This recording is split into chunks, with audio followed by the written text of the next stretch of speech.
سالوں پرانی بات ہے، ملک شام کے ایک شہر میں شیخ عبدالحلیم نامی ایک فقیر رہتا تھا۔ شیخ عبدالحلیم کوئی عام فقیر نہیں تھا، بلکہ لوگ کہتے تھے کہ اس کے پاس اللہ تعالیٰ کی دی ہوئی فہم و فکر کی ایسی دولت تھی جو کسی بادشاہ کے خزانوں سے کم نہیں تھی، مگر اس کے کپڑے پرانے تھے، دستار میں گرد جمی رہتی اور وہ صرف ایک لکڑی کے کٹورے سے بھیک مانگا کرتا تھا۔ ایک دن صبح کا وقت تھا اور سورج کی پہلی کرنیں مسجد کی مینار پر پڑ رہی تھیں۔ ایک نوجوان تاجر جس کا نام یوسف بن سمیر تھا اپنے اونچے محل سے نکل کر شیخ عبدالحلیم کے پاس آیا۔ اس کے چہرے پر تکبر جھلک رہا تھا اور لباس اتنا قیمتی تھا کہ ہر کوئی رشک کرتا تھا۔ یوسف نے شیخ کی طرف دیکھ کر کہا، اے فقیر، تیرے پاس کیا ہے؟ تو نے پوری زندگی بھیک مانگ کر گزار دی اور مجھے دیکھ، میرے قافلے عرب کے ہر بازار میں چل رہے ہیں، کیا یہی تیری عقل ہے؟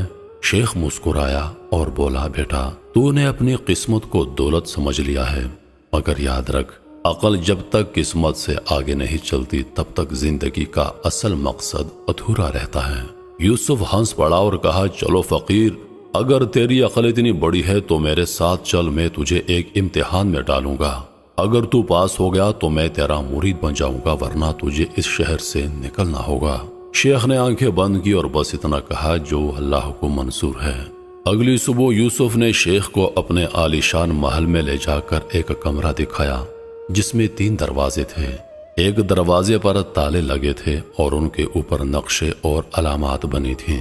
یوسف نے کہا، ان 3 دروازوں میں سے ایک دروازے کے پیچھے ایک تجوری ہے جس میں سونے کے سکے ہیں، باقی 2 دروازوں میں موت چھپی ہے۔ ایک دروازہ کھلا تو سانپوں سے بھرا کمرہ ملے گا، دوسرا کھلا تو آگ کا سمندر ہوگا۔ تیری عقل کہتی ہے کہ کون سا دروازہ کھولا جائے؟ شیخ نے نہ تو دروازوں کی علامات دیکھی نہ تالوں کی بناوٹ، بس سجدے میں گرا اور دعا کی، یا اللہ، میرے دل کو صحیح راہ دکھا تاکہ تیری رضا میں فیصلہ کر سکوں۔ کچھ لمحوں کے بعد اس نے پہلا دروازہ کھولا اور ایک اندھیر کمرے میں داخل ہو گیا جہاں کچھ نظر نہیں آ رہا تھا۔ یوسف ہنس پڑا اور بولا، فقیر، اب تیرا کھیل ختم، یہ اندھیرا کمرہ موت کی نشانی ہے۔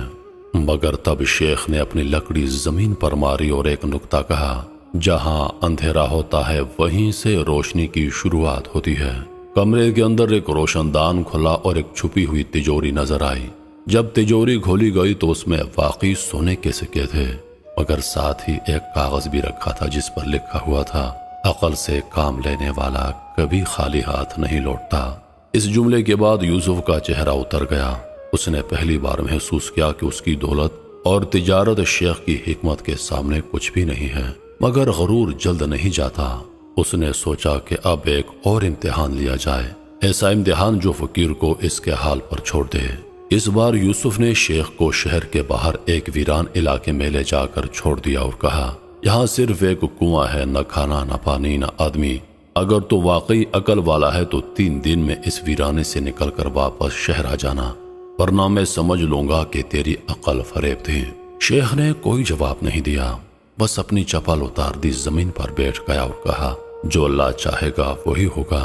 رات کا سناٹا تھا، آسمان پر ستارے پھیلے ہوئے تھے اور دور سے لومڑیوں کی آوازیں آ رہی تھیں۔ شیخ عبدالحلیم نے وضو کیا، 2 رکعت نماز پڑھی اور پھر صوفیانہ انداز میں تسبیح پڑھنے لگا۔ تیسرے روز صبح جب سورج نکلا تو یوسف اپنے نوکروں کے ساتھ آیا تاکہ فقیر کی لاش دیکھے، مگر حیرت کی بات یہ تھی کہ شیخ اس کنویں کے پاس بیٹھا تھا، نہ صرف زندہ تھا بلکہ اس کے پاس ایک بکری اور کچھ کھجوریں بھی تھیں۔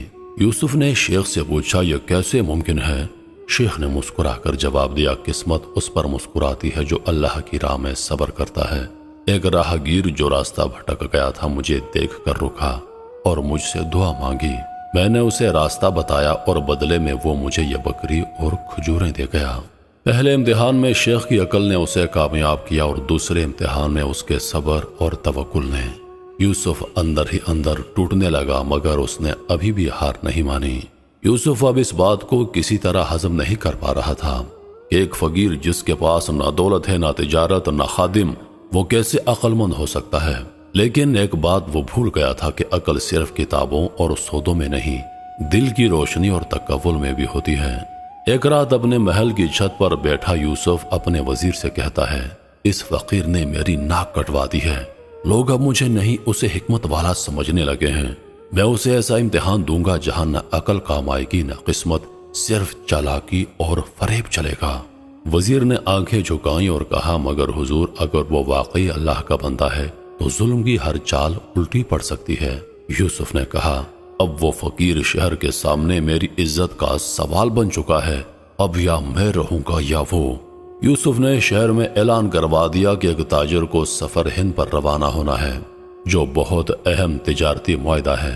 ہمیں اس کے ساتھ ایک ایسا آدمی چاہیے جو راستے میں اس کے مال اور امانتوں کی نگرانی کرے۔ اس کام کے لیے اسے 10,000 دینار ملیں گے، لیکن شرط یہ ہے کہ اگر راستے میں ایک دن بھی غلطی ہو گئی تو اس کی جان لے لی جائے گی۔ یہ اعلان شیخ تک بھی پہنچا۔ کچھ صوفی شاگردوں نے اسے منع کیا، حضور یہ تو یوسف کی چال ہے۔ شیخ نے مسکرا کر کہا، جس کی عقل کا سہارا اللہ کی رضا ہو وہ کسی کے چال سے نہیں ڈرتا۔ شیخ عبدالحلیم قافلے پر جانے کے لیے تیار ہو گئے۔ اگلی صبح جب قافلہ روانہ ہوا، یوسف بھی اس تاجر کے بھیس میں تھا۔ نقاب اوڑے ہوئے قافلے میں اونٹ، مال سے لدی گاڑیاں اور حفاظت کے لیے پہرے دار تھے۔ شیخ کو راستے بھر میں خدمت پر لگا دیا گیا، کبھی اونٹوں کی رسیاں باندھنا، کبھی پانی لانا، کبھی مال کی دیکھ بھال کرنا، مگر ہر بار شیخ نے نہ صرف کام کیا بلکہ ایسے ترتیب سے کیا کہ راستہ آسان ہو جائے۔ ایک رات جب سب سو رہے تھے، یوسف نے ایک تھیلی مال کی چرا کر ریت میں دبا دی اور اگلی صبح ہنگامہ مچایا، ہماری امانت غائب ہے اور اس پر نگرانی کس کی تھی؟ قافلے کے تمام لوگوں نے کہا، نگرانی تو اسی فقیر کی تھی۔ قافلے والوں نے شیخ کی تلاشی لی مگر شیخ کے پاس کچھ نہ ملا۔ اب یوسف نے کہا، اب تو یہ قبول کر کے مال اسی نے چرایا ہے، ورنہ حق کے طور پر جان لے لی جائے گی۔ شیخ کو ایک درخت سے باندھ دیا گیا۔ گرمی کا موسم تھا، چاروں طرف دھوپ اور پیاس کی مار تھی اور شیخ پیاس کی وجہ سے کمزور ہوتے جا رہے تھے۔ قافلے کے تمام لوگ تماشا دیکھنے لگے۔ شیخ نے پھر تسبیح اٹھائی اور دعا کرنے لگا۔ اسی وقت ایک چرواہا دور سے بکریاں چرا رہا تھا، دوڑتا ہوا آیا اور کہا، میں نے کل رات ایک آدمی کو اس ریت کے نیچے کچھ دباتے ہوئے دیکھا تھا، جب میں نے پوچھا تو وہ ڈر گیا اور چلا گیا۔ چرواہے نے کہا، چلو میں اس جگہ کو دکھاتا ہوں۔ قافلے والے چرواہے کے ساتھ تھیلی کی طرف دوڑے اور جب ریت کی کھدائی کی تو تھیلی اندر دبی ہوئی ملی۔ قافلے والوں نے کہا، ارے او چرواہا، یہ تو بتاؤ وہ آدمی کون تھا جس نے یہ کارنامہ کیا ہے؟ چرواہے کی نظر سیدھی یوسف کی طرف گئی۔ یوسف نے شرمندگی سے اپنی نگاہ نیچے کر لی۔ شیخ کی رسیاں کھول دی گئیں۔ یوسف نے خاموشی سے نقاب اتارا اور زمین پر سجدہ کر دیا اور شرمندگی سے کہا، اے عبدالحلیم، تو سچا فقیر ہے اور میں جھوٹا بادشاہ۔ میری عقل میرے غرور میں ڈوبی ہوئی تھی اور تیری عقل اللہ کے نور سے روشن تھی، مجھے معاف کر دے۔ شیخ نے اسے اٹھایا اور کہا، جس سے عقل اللہ کے در سے ملے وہ معافی دینے میں دیر نہیں کرتا۔ شیخ نے یوسف کو معاف کر دیا۔ جب قافلہ واپس شہر میں پہنچا تو شہر کے لوگ جمع ہو گئے۔ یوسف نے سب کے سامنے اعلان کیا، آج سے میری تمام دولت، تجارت اور محل اللہ کی راہ میں وقف ہے اور میں شیخ عبدالحلیم کا مرید بنتا ہوں۔ شہر کی مسجد میں یوسف نے پہلا امامتی سجدہ کیا۔ شیخ نے اسے صرف ایک بات کہی، اصلی عقل وہی ہے جو قسمت بدلنے سے پہلے اللہ کو پہچان لے۔ توبہ کے بعد یوسف نے اپنی دولت غریبوں میں تقسیم کر دی۔ عالی شان محل صوفیانہ خانقاہ میں تبدیل ہو گیا اور وہ خود ہر صبح شیخ کے ساتھ مسجد کی صفائی کیا کرتا تھا۔ مگر اس کے دل میں اب بھی ایک سوال ہر روز چبھتا تھا، کیا میری قسمت واقعی بدل چکی ہے؟ کیا میں اب بھی اس راہ پر ہوں جو اللہ تک لے جائے؟ شیخ نے ایک دن اسے بلایا اور کہا، بیٹا یوسف، تو نے توبہ کر لی ہے، مگر دل کا گھمنڈ پوری طرح تب جاتا ہے جب بندہ صرف اللہ کی رضا کے لیے خود کو مٹا دیتا ہے۔ یوسف نے کہا، حضور بتائیں مجھے کیا کرنا ہوگا؟ شیخ نے یوسف کو 3 کام سونپے۔ پہلا کام، 3 دن اور 3 رات شہر کے سب سے غریب محلے میں رہنا، پھٹے پرانے کپڑے پہن کر کسی سے کچھ نہ لینا بلکہ صرف دینے والا بننا۔ دوسرا کام، ہر دن کم از کم 5 لوگوں کی مدد کرنا، چاہے وہ چھوٹا ہو یا بڑا کام۔ تیسرا کام، ہر رات مسجد میں جا کر اللہ سے سچی دعا کرنا، بغیر کسی درخواست کے صرف شکر گزاری کے الفاظ کہنا۔ یوسف نے یہ 3 کام قبول کر لیے۔ 3 دن بعد یوسف واپس آیا، مگر اب اس کا چہرہ وہ نہیں رہا تھا جو پہلے تھا۔ اب اس کی آنکھوں میں آنسو اور دل میں ایک نرمی تھی جو پہلے کبھی محسوس نہیں کی تھی۔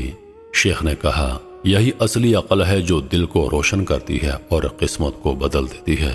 کہانی کا خلاصہ یہ ہے، عقل صرف دانش اور فہم نہیں بلکہ اللہ پر یقین، صبر، توکل اور دوسروں کی مدد بھی ہے۔ میں امید کرتا ہوں کہ ویڈیو آپ دوستوں کو پسند آئی ہوگی۔ سانسوں نے وفا کی، تو اگلی بار ایک اور ویڈیو لے کر آپ کی خدمت میں حاضر ہوں گا۔ تب تک کے لیے خدا حافظ۔ اللہ پاک آپ سب کا حافظ و نگہبان۔